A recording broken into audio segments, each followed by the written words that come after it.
Hello students, तो आप सभी का स्वागत है आपके अपनी यूट्यूब चैनल सिग्मा 57 पर। तो आज की क्लास का हमारा टॉपिक है विद्युत धारा के ऊष्मीय प्रभाव। तो क्या होता है विद्युत धारा का ऊष्मीय प्रभाव? जब हम किसी चालक में विद्युत धारा प्रवाहित करते हैं तो होता क्या है कि वो चालक धीरे धीरे गर्म होने लगता है। कोई भी चालक हो, लोहा हो या फिर एल्युमिनियम हो, उसमें क्या होता है धीरे धीरे वो हीट करने लगता है।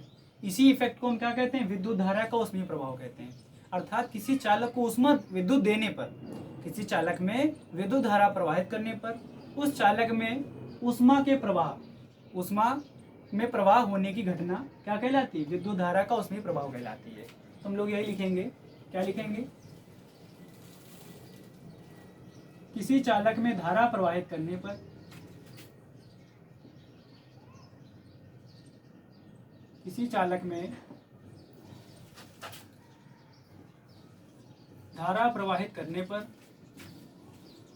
धारा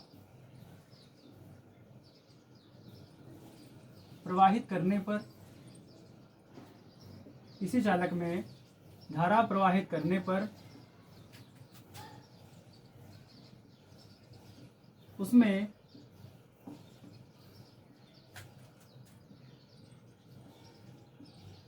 ऊष्मा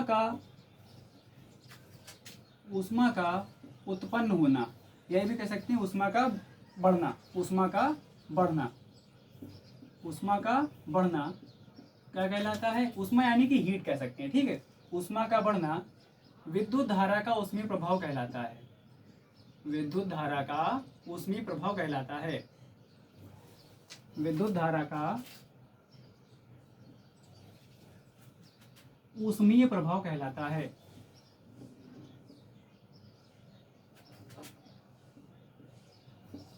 ऊष्मीय प्रभाव कहलाता है।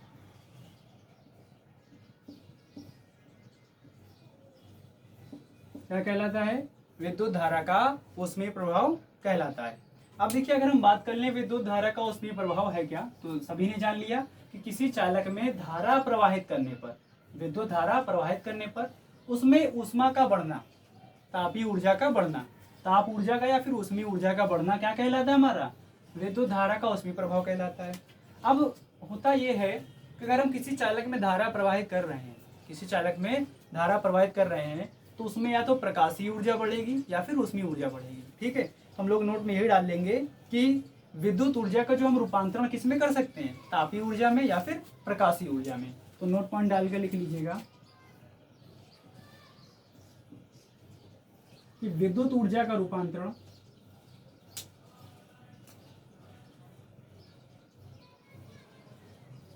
विद्युत ऊर्जा का रूपांतरण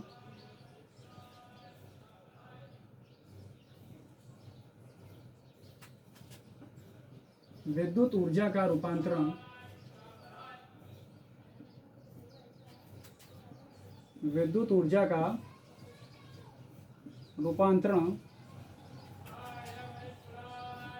तापीय ऊर्जा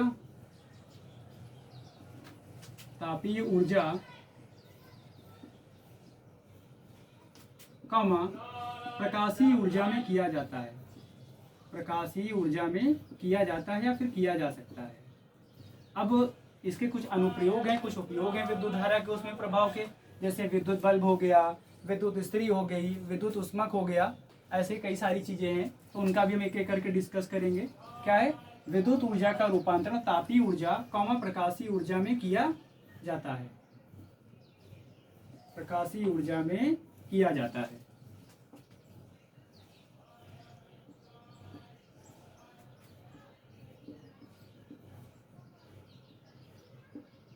ठीक है, तो आप सभी लोग इसका स्क्रीनशॉट ले लीजिए, क्योंकि इसके आगे मैं आप सभी को बताने वाला हूं विद्युत धारा के ऊष्मीय प्रभाव के जो भी हमारे उपकरण होते हैं उनके उपयोग। अब देखिए, हमारा अगला टॉपिक क्या है? विद्युत धारा के ऊष्मीय प्रभाव के प्रायोगिक उपयोग। देखिए, पहले से लिखने का मेन रीजन ये है कि अगर हम लोग वीडियो बनाते वक्त लिखेंगे ना तो वीडियो काफी लंबी हो जाएगी, जो आपके लिए बोरिंग लगेगी। इसलिए देखिए, तो उससे जो हमारे इसके प्रायोगिक उपयोग हैं, वो पहला हमारा विद्युत बल्ब, दूसरा विद्युत ऊष्मक, तीसरा विद्युत इस्त्री जिसे हम प्रेस कहते हैं। ठीक है, प्रेस। और चौथा विद्युत फ्यूज, जो हमारे घरों में फ्यूज कंडक्टर लगे होते हैं। ठीक है, तो देखिए विद्युत बल्ब है क्या? देखिए सारा का सारा खेल किससे, डायग्राम से। देखिए विद्युत बल्ब क्या है, विद्युत धारा के उसमें प्रभाव पर आधारित एक उपकरण है। विद्युत बल्ब क्या है, विद्युत धारा के उसमें प्रभाव पर आधारित एक उपकरण है, जिसमें क्या किया जाता है, एक तार होता है जिसमें क्या करते हैं, धारा प्रवाहित करते हैं, और ये तार जो होता है श्वेत तप्त होकर जलने लगता है। श्वेत तप्त होकर क्या होता है, जलने लगता है। अब बात कर लेते हैं हम इसकी संरचना की। तो संरचना क्या होती है, इसमें एक कांच का, देखिए क्या होता है, एक खोखला बल्ब लगा होता है। देखिए कांच का एक बल्ब लगा होता है, जिसमें क्या होता है, एक टंगस्टन का तंतु लगा होता है। देखिए टंगस्टन का तंतु लगा हुआ है, ठीक है। और इसमें देखिए पूरा का पूरा क्या वैक्यूम है, निर्वात है। ये क्या हमारे पास, निर्वात है, ठीक है। इस निर्वात में हम क्या करते हैं, आर्गन व नियान गैस भरते हैं। क्या भरते हैं, आर्गन और नियान, इनमें से कोई एक गैस भर देते हैं, ठीक है। उसके बाद क्या करते हैं इसमें, अब देखिए इसमें धातु के ऊपर क्या होती है, टोपी लगी होती है। यहाँ पे क्या होती है हमारे, इसमें ऊपर धातु की एक टोपी लगी होती है, जिसके दोनों ओर देखिए यहाँ पे दोनों ओर पिन लगी हैं। एक पिन यहाँ पे होती है, एक पिन यहाँ पे होती है, यहाँ पे दोनों ये पिन होती है, ठीक है। इसके दोनों ओर पिन लगी होती है, जिसमें तांबे, अब जिसके दोनों ओर क्या होती है, एक पिन लगी होती है, ठीक है। उसके बाद क्या होता है, इसमें कांच की देखिए एक छड़ है, ये कांच की एक छड़ है, जिसमें तांबे के दो तार दिखे जा रहे हैं। ये तांबे के दो तार, देखिए मैं रेड कलर से दिखा देता हूँ। ये दो हमारे जो है वो तांबे के दो तार है। ये हमारे क्या है, तांबे के, मान लीजिए दो तार हैं, तांबे के दो तार लगे होते हैं, ठीक है।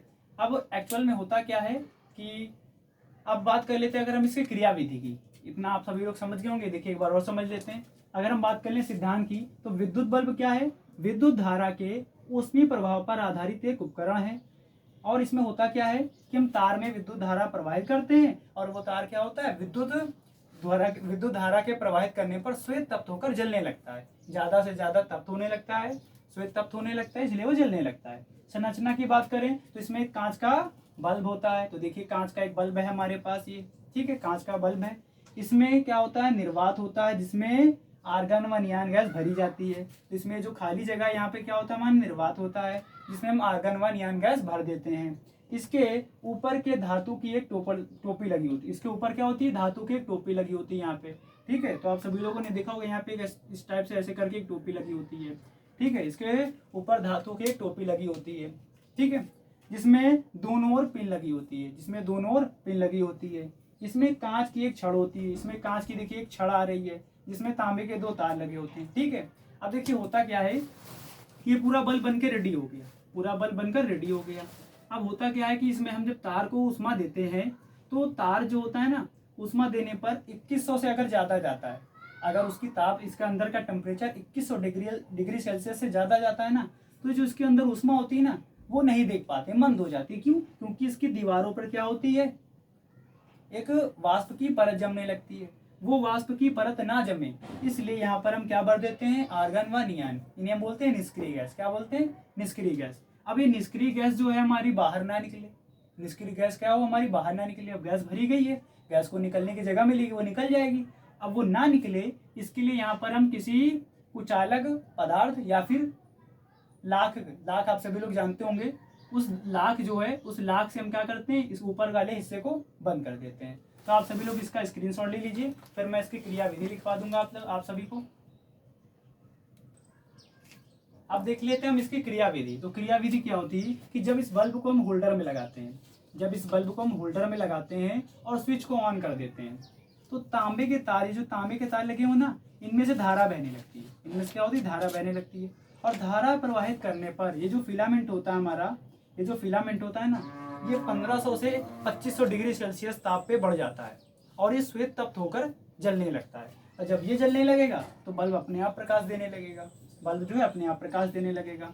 अब देखिए जो निर्वात है ना, निर्वात होता क्या है कि जब इसका बल्ब का ताप 2100 से ज़्यादा जाता है, 2100 डिग्री सेल्सियस से ज़्यादा जाता है, तो होता ये है कि जो हमारी ये जो बल्ब होती है ना, बल्ब की दीवार, इस पे क्या होता है, हमारी वाष्प जमने लगती है। क्या जमने लगती है, वाष्प। यहाँ पे सही कर लीजिएगा, वाष्प की तरह थोड़ा गलत लिखा हुआ है। क्या जमने लगती है, वाष्प जमने लगती है, ठीक है। जिससे जो बल्ब है ना, इसका प्रकाश धीमा पड़ जाता है, इसका प्रकाश क्या पड़ जाता है, धीमा पड़ जाता है। इस कमी को दूर करने के लिए हम क्या करते हैं, इसमें कोई निष्क्रिय गैस जैसे नाइट्रोजन व आर्गन भर देते हैं। क्या भर देते हैं, नाइट्रोजन व आर्गन भर देते हैं। तो यही हमारी क्रियाविधि यहाँ पे लिखी हुई है, देख लीजिए, समझ लीजिएगा क्या है क्रियाविधि। देखिए जब बल्ब को जब बल्ब को होल्डर में लगाकर स्विच को ऑन करते हैं तो तांबे के तार से होकर टंगस्टन के तंतु में से धारा बहने लगती है। धारा प्रवाहित करने पर फिलामेंट का ताप 1500 से 2500 डिग्री सेल्सियस तक हो जाता है। इतने अधिक ताप पर जो फिलामेंट होता है ना, गर्म होकर श्वेत तप्त हो जाता है। क्या होता है? श्वेत तप्त हो जाता है और बल्ब जलने लगता है। जब 2100 से, अब होता क्या है कि अगर मान लो इसमें निर्वात है और कोई गैस ना भरी जाए तो 2100 से ज़्यादा ताप पर जो टंगस्टन होता है हमारा, वो वाष्पित होने लगता है और वाष्पित होकर बल्ब की दीवार पर जम जाता है। इस दोष को दूर करने के लिए हम क्या करते हैं, अब जिससे बल्ब क्या होता है, धीमा पड़ जाता है, जिससे बल्ब का प्रकाश क्या होता है, धीमा पड़ जाता है। इस दोष को दूर करने के लिए हम क्या करते हैं, इसमें निष्क्रिय गैस जैसे आर्गन या फिर नियान भर देते हैं। उम्मीद करता हूँ कि आप सभी को आज की क्लास पसंद आई होगी। आप सभी लोग वीडियो को लाइक कीजिए, चैनल को ज़्यादा से ज़्यादा लोगों में शेयर कीजिए और चैनल को सब्सक्राइब कर लीजिए और हाँ, बेल आइकन को प्रेस जरूर कर लीजिए, जिससे आने वाली कोई भी वीडियो को नोटिफिकेशन आपको पहले ही मिलती रहे। धन्यवाद।